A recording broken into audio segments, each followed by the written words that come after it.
It's the spookiest time of the year.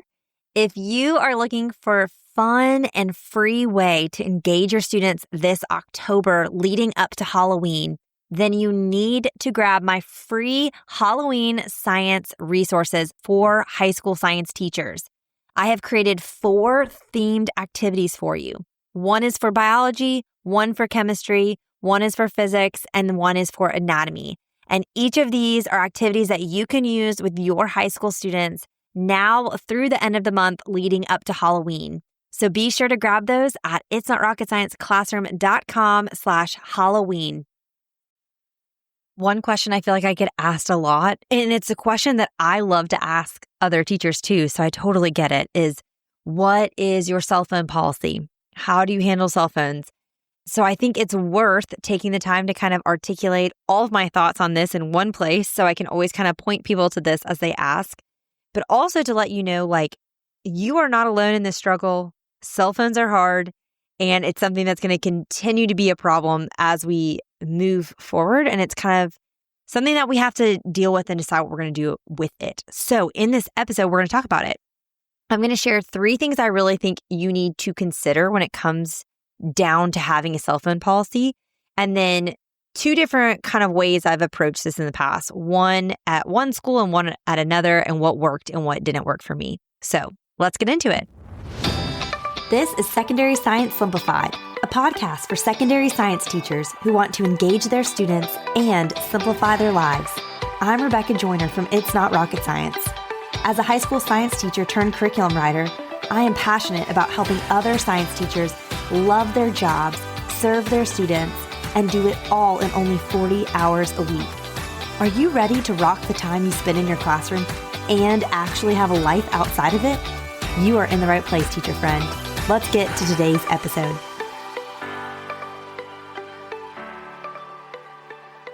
I genuinely don't know if I've ever started a podcast episode without a preface, but I feel like I have to, just for the sake of context. So I'm going to do it, even though I always do it. And I have to say this to you. I just think this comes down to personal preference. There is no one perfect way to handle cell phones that's going to resonate with everybody. If there was, someone would already have like a course they've created about it, and they'd be charging us all to know how to do it.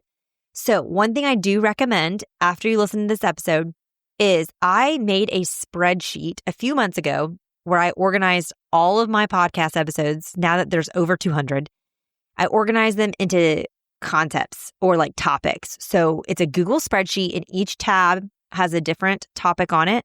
And that way you can just go and you can like select a topic like grading or classroom management or work-life balance and see every episode where I've done something related to that. One of the tabs is guest episodes.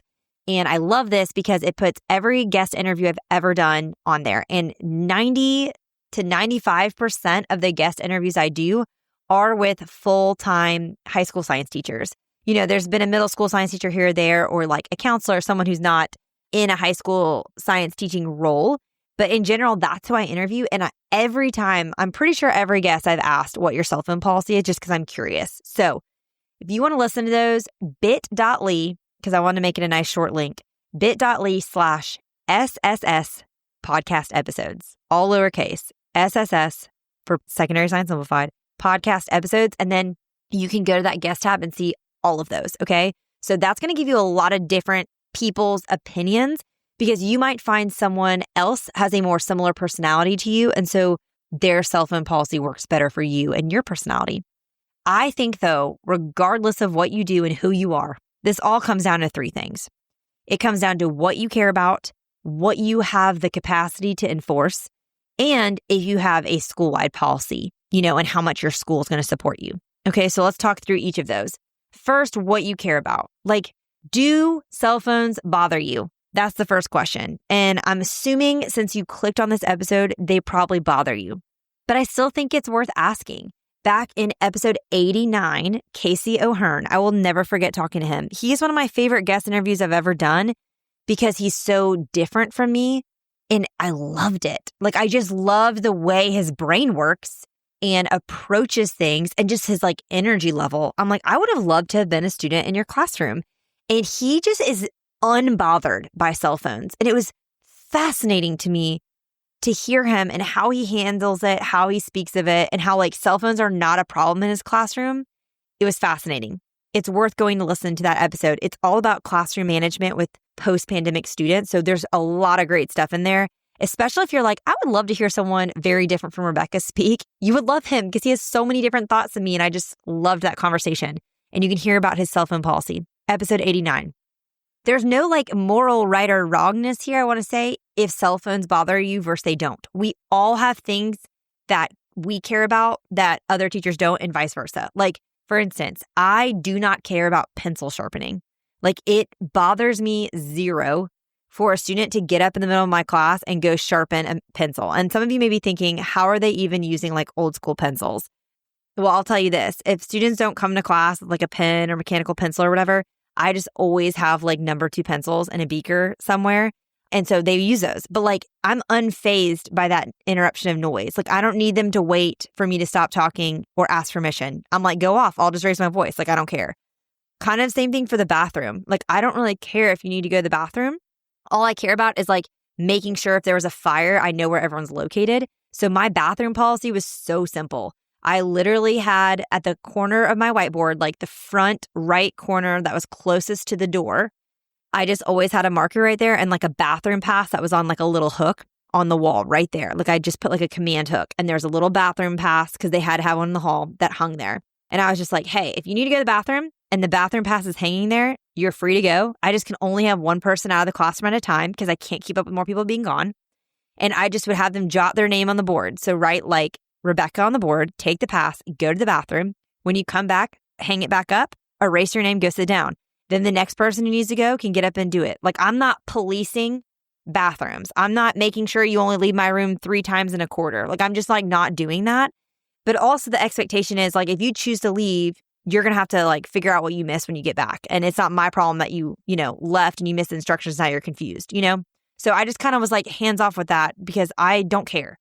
But you may care, and that's fine. So I want you to consider like anything that kind of triggers a reaction out of you. And I don't mean like triggers in like a way that we use the term like psychologically talking about like counseling. I'm not saying you're having like a trauma response. I just mean like in the sense of the word that like it causes. So like anything that causes a reaction out of you or a feeling of frustration or impatience or makes you want to roll your eyes or maybe say a sarcastic comment if that's your personality, anything that gets a reaction out of you in your classroom, I believe needs a procedure. I think it's a very helpful practice to list out like, let me think through my day-to-day. What were all the different things that made me annoyed or made me angry at my students or made me want to raise my voice or whatever? List all of those out. And then next to each one, come up with a procedure that then you can train your students in. I have an entire lesson on this that I deep dive in my culture virtual professional development course. It's all about, I call it culture instead of classroom management because I genuinely think it's not just about like managing people. It's about creating a culture in your classroom.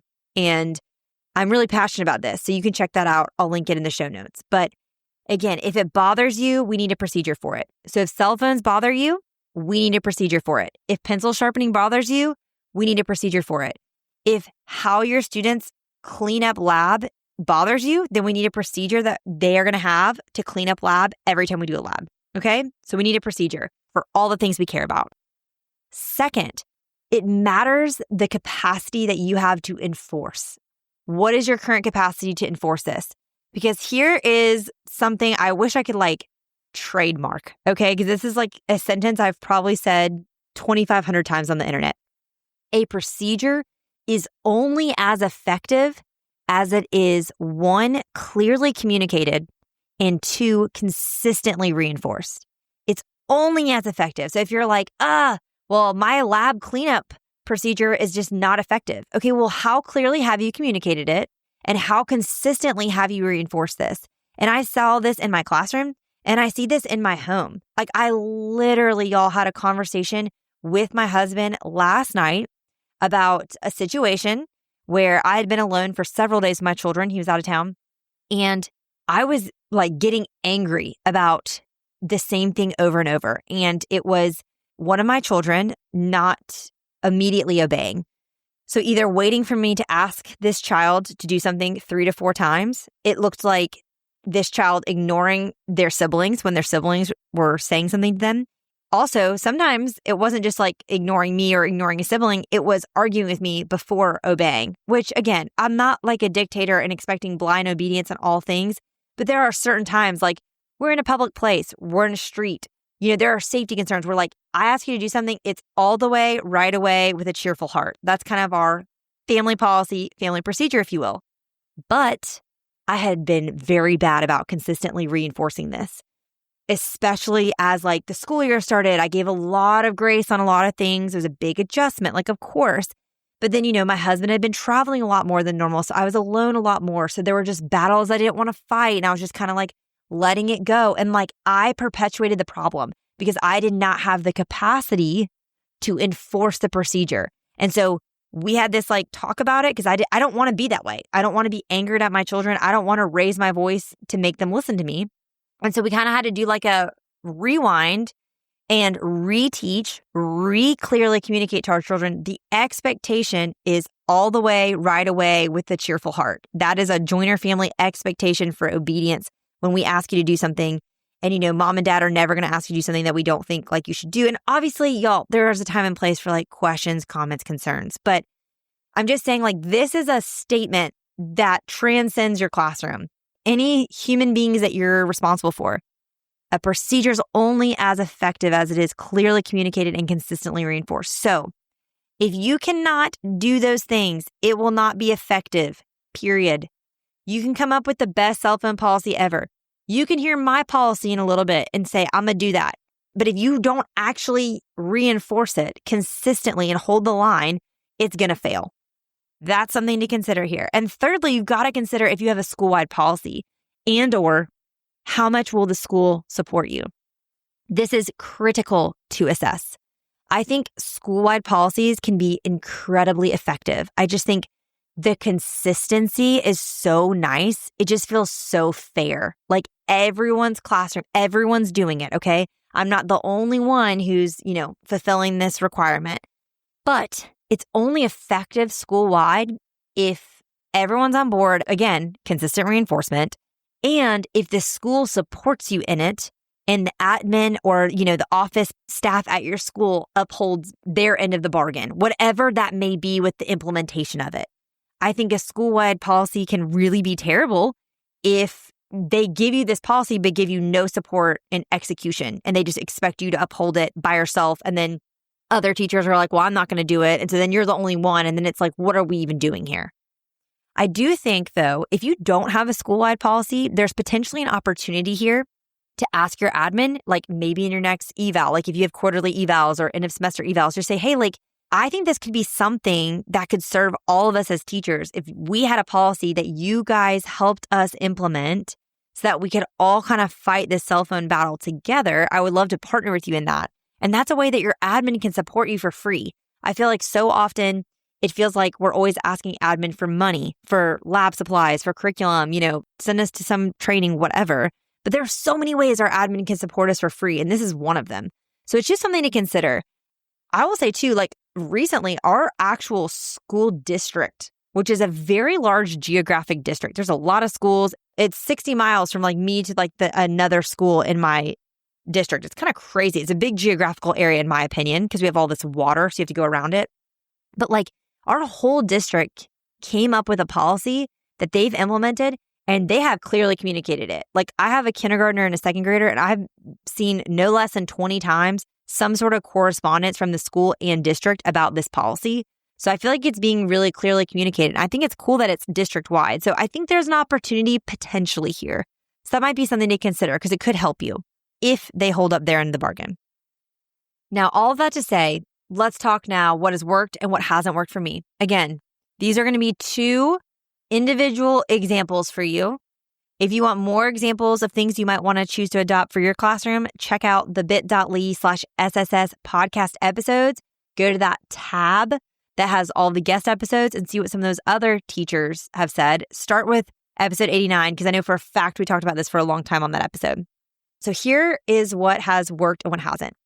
At one school I was at, the school I taught in most recently, there was a school-wide policy, and I appreciated that. Like I said, it was consistent. The policy was no phones allowed in the classroom unless the teacher is like, get out your phone because we're researching something, okay? But the overall default was no phones out, not in classrooms, not in hallways, nothing. The only place they were allowed to have their phones out was at lunch, which I thought was a nice compromise because that kind of helped with the parents who were like, I have to have access to my child 24 hours a day. It also helped with students being like, if they felt anxious about like a social situation, they're like, I gotta go to the bathroom and check my phone. It's like, you're gonna have a chance at lunch. Just check your phone then. I also just think it's great because I just think it's so good for all of us to be unplugged in parts of our lives. So I thought it was excellent. We're basically just asking students to take 2-3 hour breaks essentially from their phone in the day. That's not that much. So school-wide policy, no phones in classes, no phones in hallways, bathrooms, whatever. If a teacher saw a phone, there was a no warning system. It was like you see it, you collect it, and it would go down to the front office. So this was kind of annoying because you would have to go between classes, like during the class change, and run it down to the office. But then the office processed it from there. So they sent like the notification out to the parents and they kept track if this was like the first, second, or third offense or whatever. And then there was like all this stuff that the school had come up with that they did. So again, everyone was on the same page and everyone had their own part to play. Like, yes, I had to personally deliver the phone and I couldn't send a student to deliver it because they said it was like a liability issue for the people's property. But if I could just get the phone down to admin, I knew from there, the office staff at the front desk, like she was going to handle it. And it was just not my problem anymore. Absolutely loved that. Okay. Now, prior to that, I was at a different school and it was kind of like to each their own. Like you just kind of handle it. It was a much larger school. This was a large public school I was in. The previous one I mentioned was a private school. At the large public school though, there was a lot of stuff going on and there was a lot of people and they were like, we can't be collecting cell phones and contacting, like, we're not doing that. So you need to manage this in your classroom at the classroom level. Okay. So I tried and failed to collect them at the front of the classroom as they walked in. I had heard from so many other teachers that, okay, get one of those little shoe caddies, which I did, and I numbered them and then I hung it up. I'm sure there's a picture of my blog post from like 2017 where I showed this. I would have them turn their phone in as they came in. They walked in, they set their phone in the pouch, and then I was going to take attendance based on whose phones were in there. Now, here's the problem. It comes back to number 2. What do you have the capacity to enforce? I did not have the capacity for it. For me, when the class is starting, I'm focused on getting the prime time up, getting their prime time sheets out, which we're going to talk about prime times next week. I'm doing a deep dive into prime times. Any question you've ever had about prime times is going to get answered. But I'm doing that. And then once they're working on their prime time, I'm taking attendance. I'm getting things ready for the day. Like it's easier for me to look around at my seating chart than to look at the cell phone caddy. Also, students would be like, well, I'm here, but I didn't turn in my phone because I'm grounded from it. Or they would literally have like a burner phone that they would throw in. I mean, it was insane. And so then they're shouting at me during the primetime time that I'm here, like, don't miss me. Ajaya's here. I just don't have a phone right now. And I'm just like, okay, stop. Like, don't talk to me. It just was like, I can't handle that. So that was a fail for me. What I did find effective after that is I had a policy that was, if I see it, I take it. That is the rule. So like, if you can be super sneaky and hide it from me, then like power to you. But like, if I see it, I'm just going to take it. And I would be humorous in it. Like a lot of times I could maybe make a joke like, what you doing with those hands under your desk? Or like, I would just say, hands up. And everyone had to lift their hands to see like if they're playing with something under their desk or not. But that was just kind of how I handled it. And then if I saw it and I took it, I had a filing cabinet towards the front of my classroom. So it was kind of higher up. And I would just set the phone on top of there so they could see it. I put like a piece of cloth, or you can put like a rubber or like foam mat that you would like put dishes on to dry. You can put that up there in case it's vibrating so it's not as loud because the filing cabinet can be pretty loud. But that way students have their eyes on it.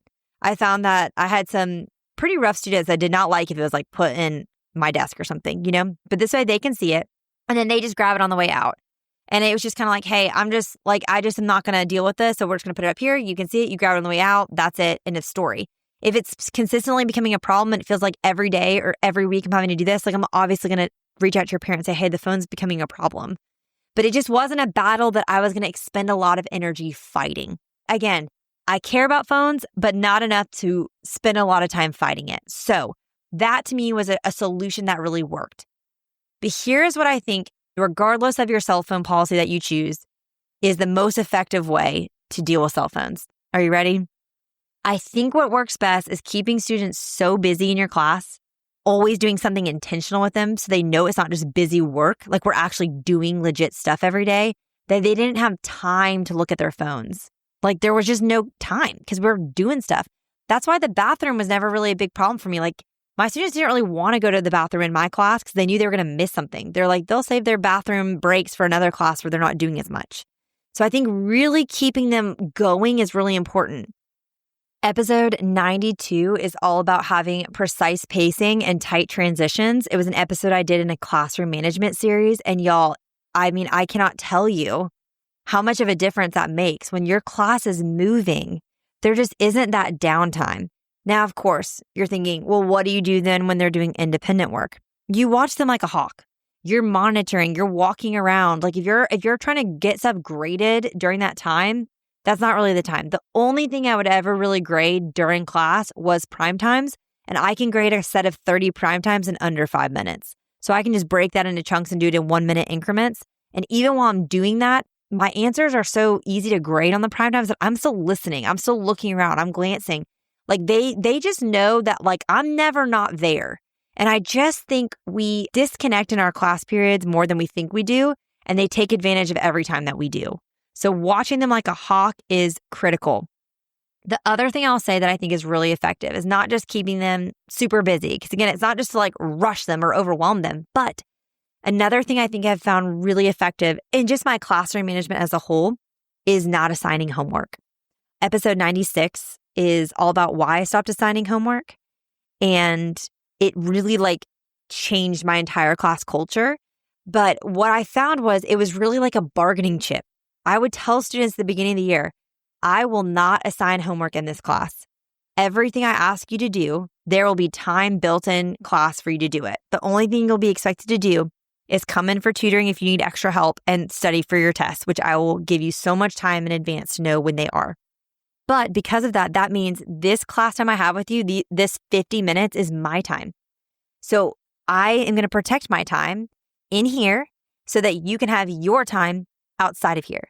And if you choose to use some of my time for your personal time, then I'm going to take some of your personal time outside of school as my time for my work. And so that really was effective with students. Like if you're getting on your phone and you're spending your 5 minutes on your phone in my class, okay, well, now you're going to have to do my work outside of school because you didn't do it now when I asked you to do it. So I think that's another way to really kind of maybe have a shift in your culture that'll motivate them to not be on their phone as much, because you're saying, hey, I'm going to give you all the time you need to do these things. But if you're going to waste any of my time, then you're not going to get it done. And then you will have to have homework. So that's something to consider too. Last thing I'll say is this. Obviously, you're going to have opportunities where they're going to need to like use their phone to maybe look up a video or read an article or conduct research. Like those are things that are going to happen. And they're going to probably get like notifications and things like that during that time. I would really encourage your students, teach them how, especially if they have an iPhone. I'm sure you can do this on Android, but show them how to turn on the work filter. Because during this filter, it will make sure like it doesn't give you any text notifications or phone notifications or anything like that. But you can still, use Safari, use YouTube to look up the video I'm asking you to do that kind of thing. But you're not going to be getting those notifications. And like, that's a good life skill to have. Like, that's something that I have to use because I get distracted by my phone too. So seeing that as an opportunity, like, yeah, you're not going to be able to perfectly police them when you allow them to have their phones when they're researching for a project. But trying to help them use their phones in a healthy way, I think is a good thing that we can do for them. It's a life skill that they're going to need to have. It's something that I'm still working on as an adult. So of course, they're going to need help doing as 14, 15, 16, 17, 18-year-olds. Okay, so here's your take-home challenge for today. First, consider what bothers you most about phones. Because remember, we're going to start with what we care about. And then second, write a procedure or make a plan that you can clearly communicate and consistently reinforce here. And if there's an opportunity to make this a school-wide thing, maybe consider that. That could be a way that your admin can care for you and other teachers. Maybe not. You know your school's vibe. You know how well your school actually does school-wide things like uniform policies or whatever.